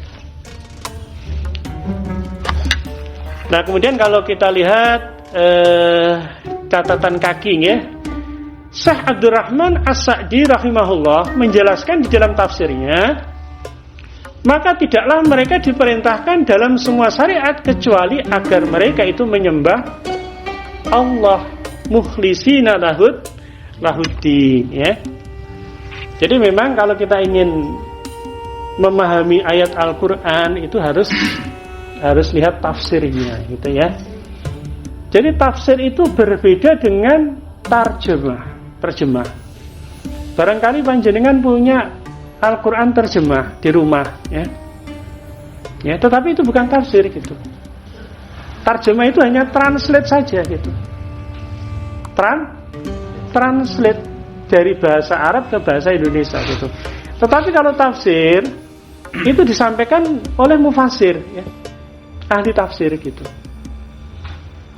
Dan tentu ahli tafsir ini orang yang memiliki keilmuan, ya, ya. Jadi jangan sampai kita itu takwil, ya. Takwil itu ya ngarang-ngarang, gitu, ya. Ada sebuah hadis Rasulullah, ya, yang ini menjadi menjadi warning bagi kita, ya.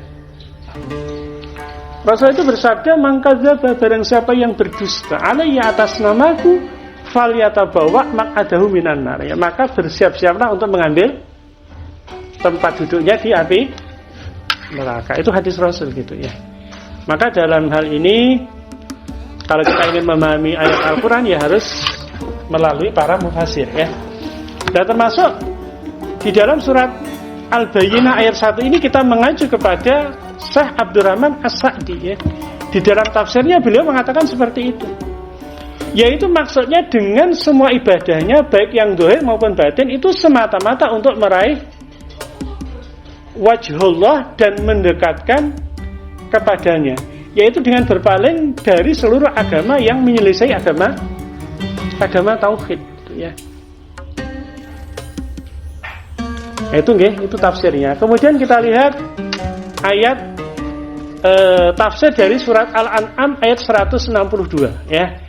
Ini masih mengacu kepada kitab tafsir yang sama. Maksudnya dari wa mahyaya wa mamati, ya, dan kehidupan dan kematianku adalah hidupku dan matiku serta apa yang aku lakukan di dalam kehidupan ini berupa kebaikan dan ketaatan, itu semuanya lillahi rabbil alamin, yaitu untuk Rabb semesta alam. Yaitu bahwa semua itu untuk Allah Subhanahu wa ta'ala secara murni tanpa apa yang kalian sekutukan dengannya, gitu, ya. Ini dari tafsir Syekh Muhammad As-Sabuni, ya. Jadi dari As-Sabuni, ya. Dari kitab Sofatut Tafasir, ya. Ya. Ya, jadi ibadah itu ya semata-mata karena Allah, ya, bukan karena yang lainnya. Kalau kita ingin amal kita itu ada amal yang hasan itu amal yang baik, ya.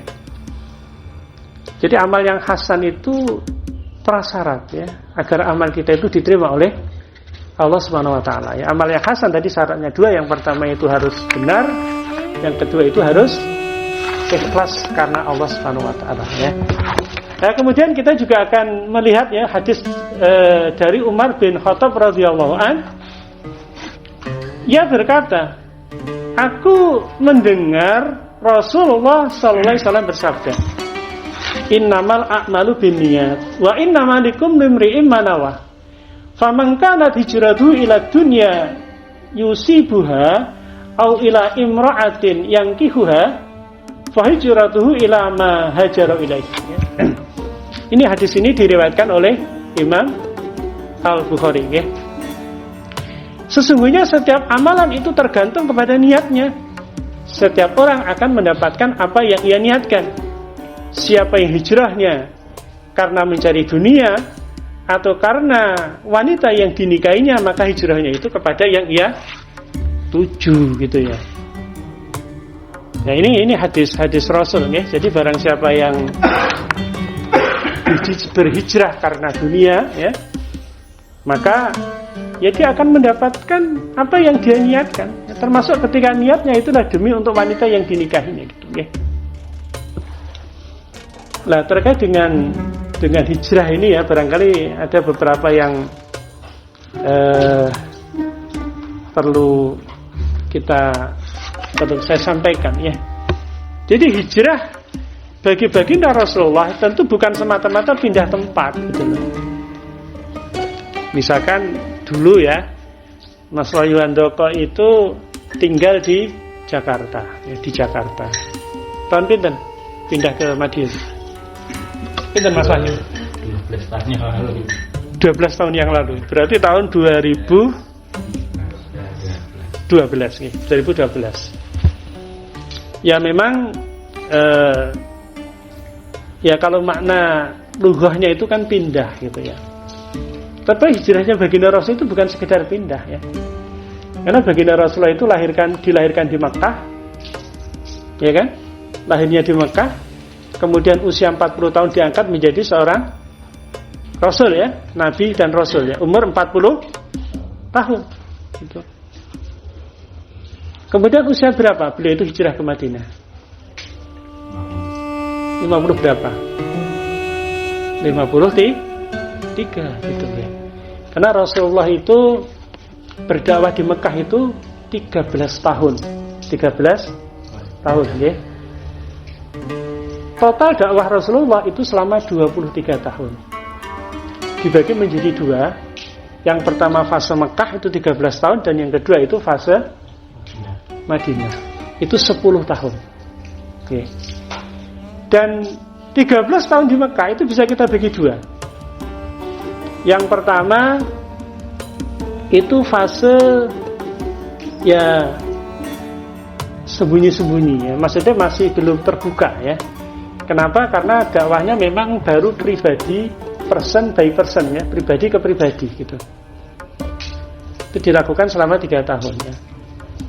Setelah 3 tahun kemudian Rasulullah itu membentuk sebuah kutlah ya, kutlah dakwah. Di situ ada manajemennya, ada strukturnya gitu ya. Nah kemudian dakwahnya itu terang-terangan. Sudah bukan lagi person by person, tetapi yang didakwah itu ya bisa kabilah ya, suku ya, kabilah itu yang didakwai oleh baginda Rasulullah. Dan itu dilakukan selama 10 tahun. Nah kemudian setelah itu baginda Rasulullah itu diperintahkan untuk hijrah ke Madinah. Jadi hijrahnya Rasulullah ke Madinah itu bukan karena takut diintimidasi, takut dipersekusi, tetapi hijrahnya Rasulullah itu semata-mata karena perintah Allah Subhanahu wa taala. Dan kita tahu ya, ketika Rasulullah itu hijrah di Madinah, kalau di Mekah Rasulullah itu tidak punya kekuasaan gitu. Makanya dakwah di Mekah itu tidak ada perlawanan fisik. Ya, Rasul disakiti, kira-kira melawan enggak? Tidak kan? Ketika di Mekah disakiti, ditimpuin batu ya diam saja. Ketika Rasulullah sholat diinjek kepalanya, Rasul juga tidak melawan. Ketika Rasulullah ketika sholat ya dikasih kotoran unta, beliau juga diam saja. Karena memang dakwahnya itu masih belum punya kekuasaan gitu. Tapi ketika beliau pindah ke Mekah, maka Rasul itu sudah punya kekuasaan. Di Madinah. Jadi beliau itu di samping sebagai kepala, di samping sebagai Rasul, maka juga sebagai kepala negara gitu. Jadi kalau ada yang macam-macam, ya Rasul itu sudah punya pasukan, punya tentara ya. Maka perang pada zaman Rasulullah itu di fase Madinah. Pertama perang Badar, betul nggih? Terus perang Badar, perang Uhud, ada perang Khandaq, ada perang Mu'tah dan seterusnya. Perang Mu'tah, ya. Nah, terkait dengan perang Mu'tah ini, saya ingin sedikit menyampaikan teladan dari sahabat. Yang nanti ini terkait dengan topik yang kita bahas, ya, keikhlasan sahabat ini di dalam beribadah, di dalam menjalankan perintah Allah, ya. Sahabat yang saya maksud ini adalah Khalid bin Walid radhiyallahu anhu. Khalid bin Walid radhiyallahu anhu. Insya Allah nama ini adalah nama yang tidak asing bagi panjenengan. Betul nggih? Tidak asing nggih dengan nama Khalid bin Walid. Khalid bin Walid itu bukan orang yang pertama-tama masuk Islam, ya. Jadi Khalid bin Walid itu masuk Islamnya ketika periode Madinah, gitu. Dan hebatnya Khalid bin Walid itu adalah seorang panglima perang yang ketika beliau itu memimpin tidak pernah kalah, baik ketika beliau itu masih jahiliyah, masih kafir, maupun ketika beliau itu sudah masuk Islam, gitu. Saya ceritakan yang pertama ketika perang Uhud. Jadi perang Uhud itu Khalid bin Walid itu sebagai pemimpin pasukan berkuda, ya, dalam perang Uhud. Ya, kalau sedikit boleh saya sampaikan, perang Uhud itu terjadi antara kaum muslimin yang ada di Mekah dengan kaum kafir yang ada di Makkah. Jadi Makkah dengan Madinah. Jadi Madinah itu negara Islam yang dipimpin oleh baginda Rasulullah, sedangkan di Mekah itu masih kafir, ya. Salah satu pimpinannya adalah Abu Sofyan. Singkat cerita, karena di dalam perang Badar itu kaum kafir Quraisy itu kan kalah telak, ya. Jadi mereka itu kalah, ya.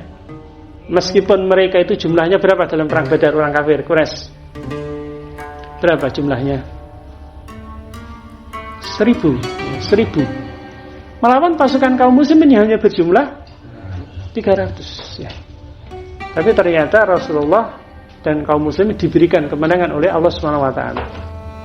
Banyak di antara pembesar-pembesar Quraisy itu yang terbunuh, dan juga banyak harta-harta yang kemudian ditinggalkan, yang itu akhirnya menjadi ghanimah, ya, harta rampasan perang, ya, gitu. Nah, karena kekalahan di dalam perang Badar itulah kemudian mereka itu punya dendam kepada kaum muslim. Maka kemudian mereka itu akhirnya menyerang Madinah. Jadi kalau perang Badar itu kan terjadi di sebuah wilayah yang namanya Badar, itu antara Makkah dengan Madinah, ya, itu di Badar, ya. Tapi kalau Uhud itu adanya di luar kota Madinah, ya. Jadi barangkali panjenengan yang pernah ke sana, ke Madinah, ya, itu biasanya kalau kita umroh itu akan diajak untuk ziarah ke Syuhada Uhud, ya, Syuhada Uhud. Itu tidak jauh dari kota Madinah, ya. Paling perjalanan juga cuma sebentar, ya, nggak sampai 1 jam gitu, ya, ke Uhud itu, ya. Jadi orang kafir Quraisy itu berniat untuk menyerang Madinah. Nah, ketika itu, ya, di tengah-tengah kaum muslimin itu ada 2 pendapat. Apakah kita itu lebih baik menunggu mereka masuk kota Mekah? Itu kan perang kota berarti, ya. Jadi mereka masuk kemudian baru kita lawan di kota Mekah, gitu. Itu pilihan yang pertama. Pilihan yang kedua, apakah mereka itu kita song-song di luar kota? Artinya kaum muslimin itu juga keluar dari kota Madinah, gitu. Dan ternyata suara mayoritas kan menghendaki keluar kota Mekah, ya. Akhirnya terjadi pertempuran yang di Bukit Uhud itu, ya. Dan sebenarnya Rasulullah itu sudah punya strategi yang sangat luar biasa, ya, dengan menempatkan pasukan pemanah itu di bukit, ya. Yang mereka itu diperintahkan oleh baginda Rasulullah itu untuk melindungi pasukan yang ada di bawah. Dan dengan strategi itu sangat dahsyat, sangat luar biasa. Jadi pasukan Quraisy yang jumlahnya itu jauh lebih banyak. Berapa jumlahnya dalam perang Uhud? 3 ribuan, ya. 3 ribuan melawan. Ketika berangkat itu 1000 pasukan kaum muslimin. Ternyata yang 300 itu pulang lagi, yaitu orang-orang munafik, ya. Jadi orang munafik itu berangkat kemudian pulang lagi. Itu ada sekitar 300 orang, ya, yang dipimpin oleh Abdullah bin Ubay bin Salul, ya, tokoh munafik, ya. Sehingga praktis hanya 700 orang dari kaum muslimin gitu. Yang 700 itu aja, yang 50 itu ditempatkan di bukit tadi, ya. Jadi pasukan pemanah. Jadi di episode awal pasukan kaum muslimin itu sebenarnya menang gitu loh. Sebenarnya menang. Karena begitu kaum Quraisy itu menyerang, kemudian mereka dihujani dengan panah. Akhirnya mereka lari tunggang langgang. Nah, kemudian ketika pasukan Quraisy itu sudah pada lari, ada sebagian di antara pasukan kaum muslimin itu mulai mengumpulkan ghanimah. Ghanimah itu harta rampasan perang, ya. Nah, yang di atas itu melihat teman-temannya itu pada mengumpulkan ghanimah. Kemudian mereka itu akhirnya turun. Beberapa di antara mereka turun, meskipun dicegah oleh pimpinan pasukan. Karena mereka itu kan sebenarnya dipeseni oleh baginda Rasulullah. Apa pesan bagi Rasul kepada mereka? Mereka dipesani, apapun yang terjadi, baik pasukan yang dibawa itu menang atau kalah, kalian tidak boleh meninggalkan posisi kalian sampai aku perintahkan. Itu pesan baginda Rasulullah kepada pasukan pemanah itu. Jangan meninggalkan posisi sampai aku perintahkan, apapun keadaan pasukan yang ada di bawah. Nah, karena tergiur dengan tadi teman-temannya pada mengumpulkan ghanimah, barangkali mereka berpikir, oh nanti kalau kita tidak ikut-ikutan nanti nggak akan kebagian, kan gitu ya. Makanya kemudian mereka turun. Nah, ketika mereka turun itu dilihat oleh Khalid bin Walid yang ketika itu sebagai pasukan kafir. Dia adalah pimpinan pasukan berkuda dari kafir Quraisy. Melihat celah kosong itu, kemudian Khalid bin Walid itu muter kemudian mengambil alih posisi yang ada di bukit tadi. Jadi pasukan pemanah akhirnya bisa dikalahkan dan akhirnya kondisinya berbalik, ya. Akhirnya pasukan kaum muslimin itu yang bisa diporak-porandakan gitu ya. Jadi dalam perang Uhud itulah kondisi kaum muslimin, ya. Karena ketidaktaatan pasukan yang diamanahkan oleh baginda Rasulullah, mereka tidak taat kepada apa yang diperintahkan oleh baginda Rasulullah itu. Nah, kita tadi kan ingin ngomongin Khalid bin Walid, ya. Ternyata Khalid bin Walid itu adalah aktor di balik kemenangan, dalam tanda kutip, ya, kemenangan pasukan kafir Quraisy kepada kaum muslimin dalam perang Uhud, ya. Meskipun dalam perang Uhud itu juga kaum muslimin juga tidak kalah, ya. Cuman ketika itu memang kafir Quraisy pun juga dalam keadaan yang terkoyak-koyak, makanya mereka juga tidak mengejar, ya, pasukan kaum muslimin gitu. Nah, kita ingin menceritakan sedikit tentang sosok tadi Khalid bin Walid, ya. Jadi suatu ketika Khalid bin Walid itu setelah dia berpikir, menyadari bahwa ternyata agama yang dibawa oleh baginda Rasul itu agama yang benar. Maka kemudian Khalid bin Walid itu berangkat dari Mekah ke Madinah untuk ketemu dengan baginda Rasulullah itu untuk menyampaikan keislamannya gitu. Yeah. Nah, kemudian ketika beliau masuk Islam, maka kalau kita lihat sejarahnya, nggih. Jadi Khalid bin Walid itu diangkat menjadi panglima perang itu mulai pada masa Rasulullah. Ya. Jadi ceritanya itu ketika perang Mu'tah. Saya ingin sedikit ceritakan perang Mu'tah, ya. Jadi perang Mu'tah itu perang yang terjadi antara kaum muslimin di Madinah itu dengan Romawi. Itu perang Mu'tah. Di dalam perang itu, baginda Rasul itu menunjuk 3 panglima perang. Meskipun ini adalah tidak seperti biasanya. Kalau biasanya itu cukup 1 panglima perangnya. Tapi dalam perang Mu'tah itu 3 orang. Yang pertama Zaid bin Harisah. Jadi pasukan ini dipimpin oleh Haris bin Harisah, Zaid bin Harisah. Kalau Zaid bin Harisah itu wafat, maka pasukan ini akan dipimpin oleh Ja'far bin Abdul Muthalib. Ja'far bin Abdul Muthalib, pamannya Rasulullah. Kemudian kalau Ja'far itu meninggal, maka pasukan ini akan dipimpin oleh Abdullah bin Rawahah. Kalau nanti Abdullah bin Rawahah itu syahid, maka silahkan kaum muslimin itu mencari pemimpin. Rasulullah itu tidak menyebutkan, silakan ya. Jadi singkat cerita, di dalam perang Mu'tah 3 sahabat yang ditunjuk oleh baginda Rasul sebagai panglima perang itu semuanya syahid. Yang pertama Zaid bin Harisah, yang kedua Ja'far, dan yang ketiga adalah Abdullah bin Rawahah. Nah, kemudian setelah 3 pasukan itu wafat, syahid, akhirnya kendali pasukan itu diambil alih oleh sahabat yang namanya Khalid bin Walid, yang tadi saya sampaikan, Khalid bin Walid. Dan di bawah kepemimpinan Khalid bin Walid, maka pasukan kaum muslimin itu bisa terhindar dari kehancuran karena strategi yang dilakukan oleh Khalid bin Walid, ya. Apa yang dilakukan? Salah satu strateginya, Khalid bin Walid itu membagi 2 pasukan, ya. Yang satu di belakang, satu di depan.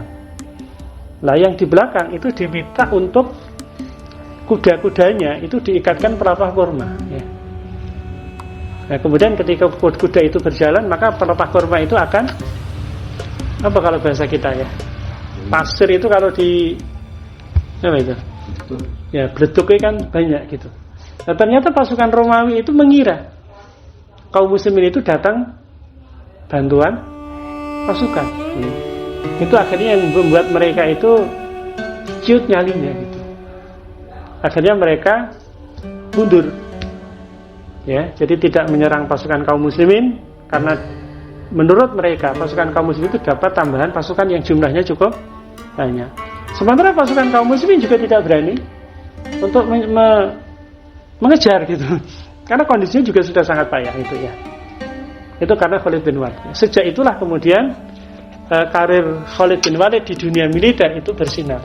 Selanjutnya itu banyak sekali amanah-amanah yang peperangan yang diberikan kepada sahabat yang namanya Khalid bin Walid, ya. Nah, kemudian amanah itu juga tetap berlangsung ketika Khalid bin Walid itu di eranya Abu Bakar, ya. Kita tahu di eranya Abu Bakar itu kan banyak sekali terjadi pemberontakan. Dan juga banyak sekali nabi-nabi palsu yang harus dituntaskan. Dan salah satu panglima yang diutus itu adalah Khalid bin Walid, ya. Itu pada zaman Abu Bakar.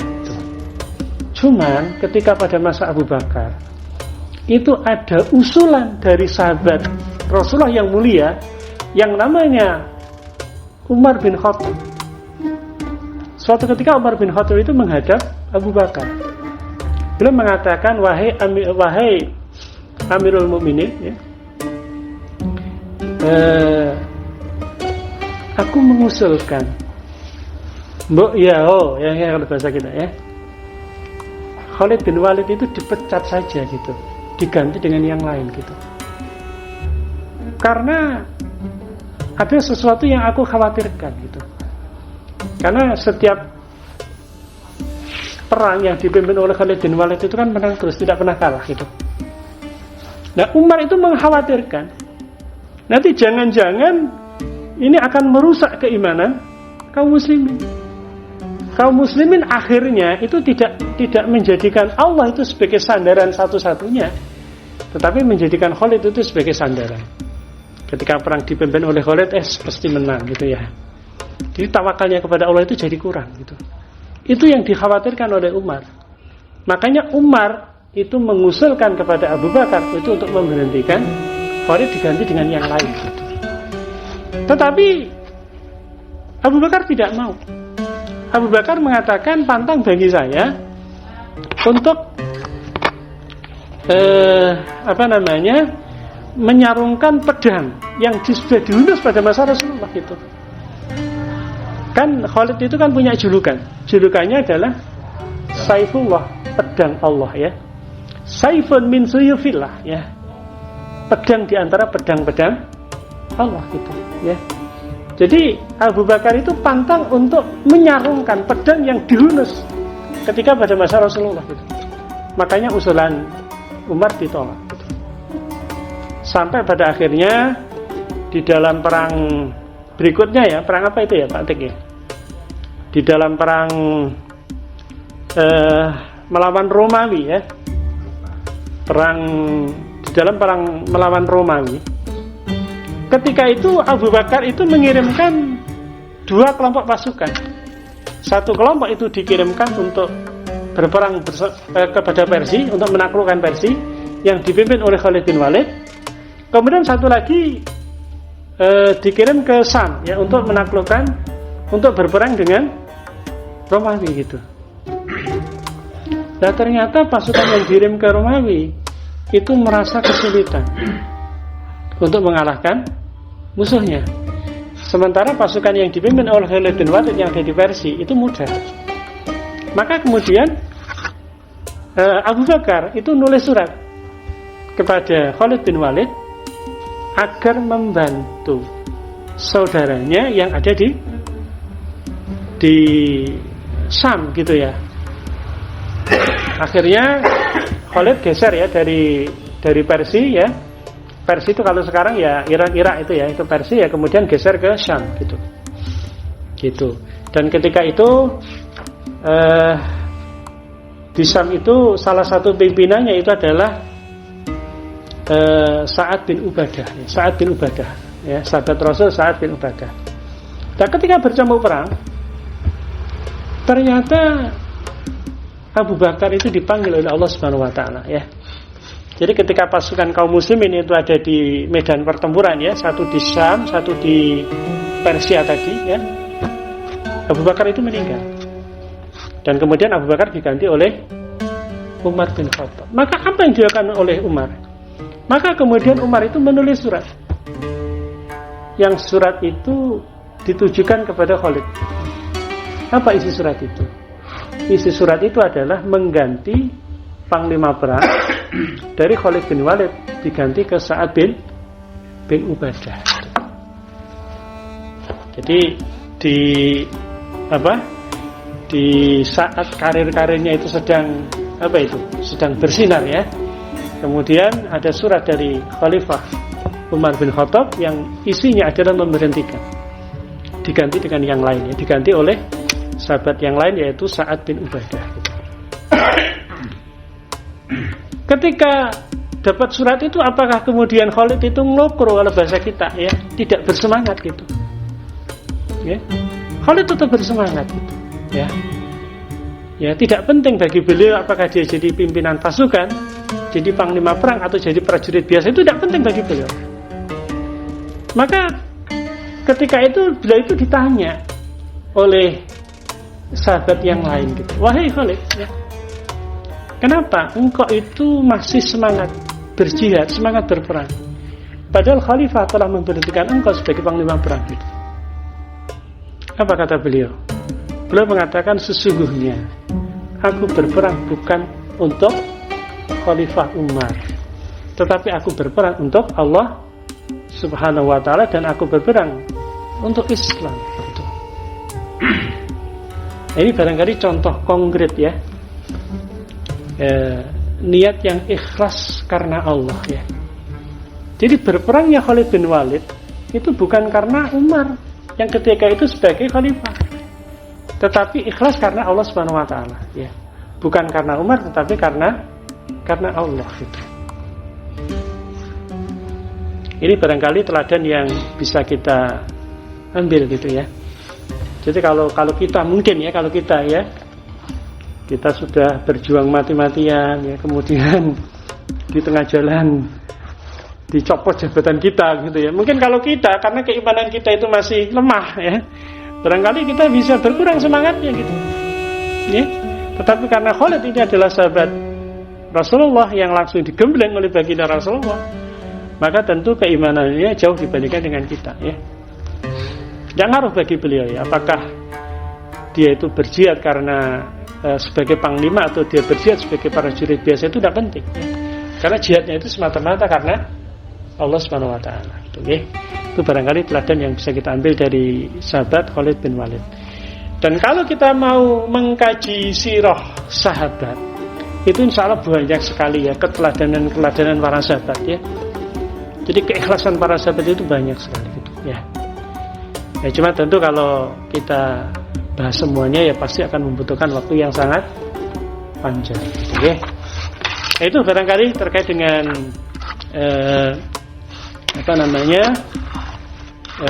pentingnya niat atau menjaga niat ya. Jadi kalau niat itu tidak kita jaga, tidak ikhlas karena Allah ya, hati-hati karena bisa menjerumuskan kita ke neraka. Bukan pahala yang bisa kita dapatkan, tetapi kita bisa terjerumus ke neraka. Itu aja barangkali yang bisa saya sampaikan ya. Sekarang sudah jam 10 pas ya, 10 pas ya.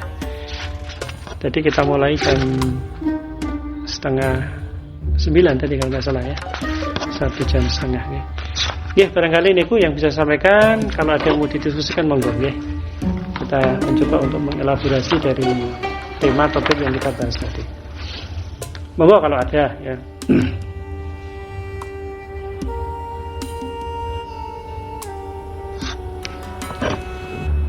Mas Hasan barangkali.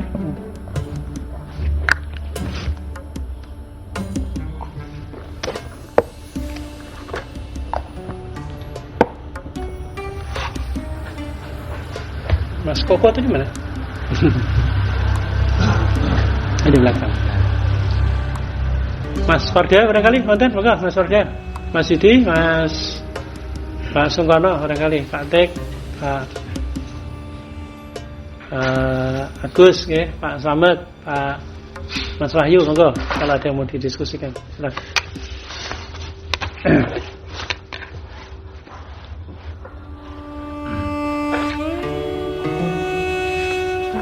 Jelas ya? Jelas. Baik, kalau jelas kita cukupkan kajian kita dan insyaallah ya kita niatkan ya bahwa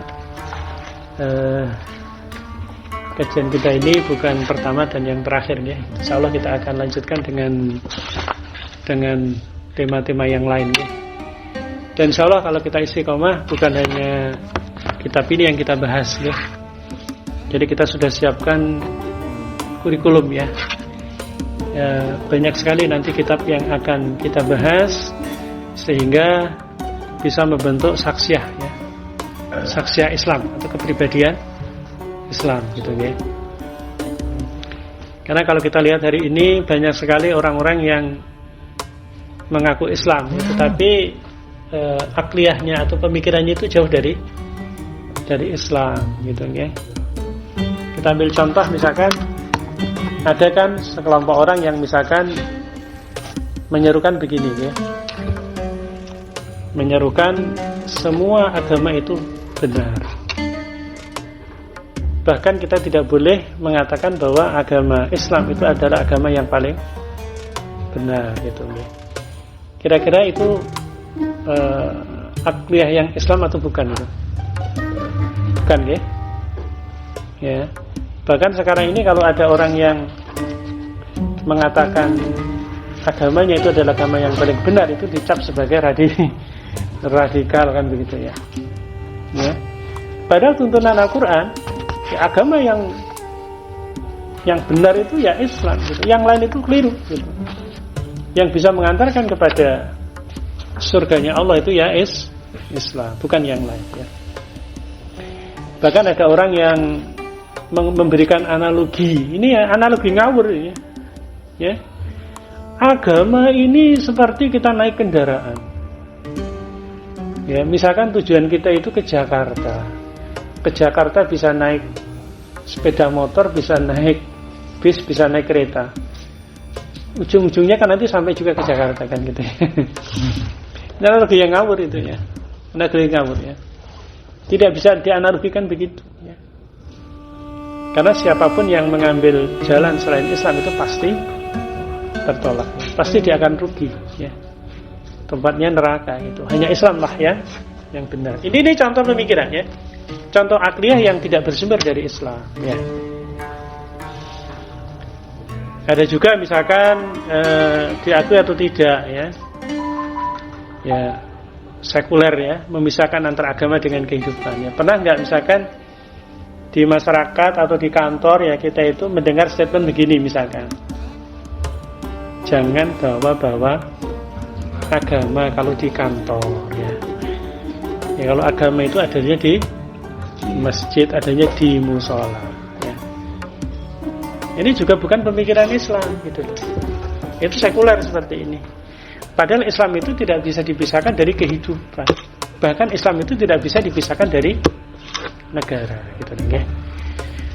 Ya itu insyaallah ya, mudah-mudahan ya kita diberikan keistiqomahan oleh Allah ya untuk terus mengkaji Islam sehingga kita memiliki pemahaman yang utuh ya terhadap Islam itu sendiri. Baik, kita cukupkan kajian kita pada kesempatan malam hari ini dengan hanya mengharap ridha Allah.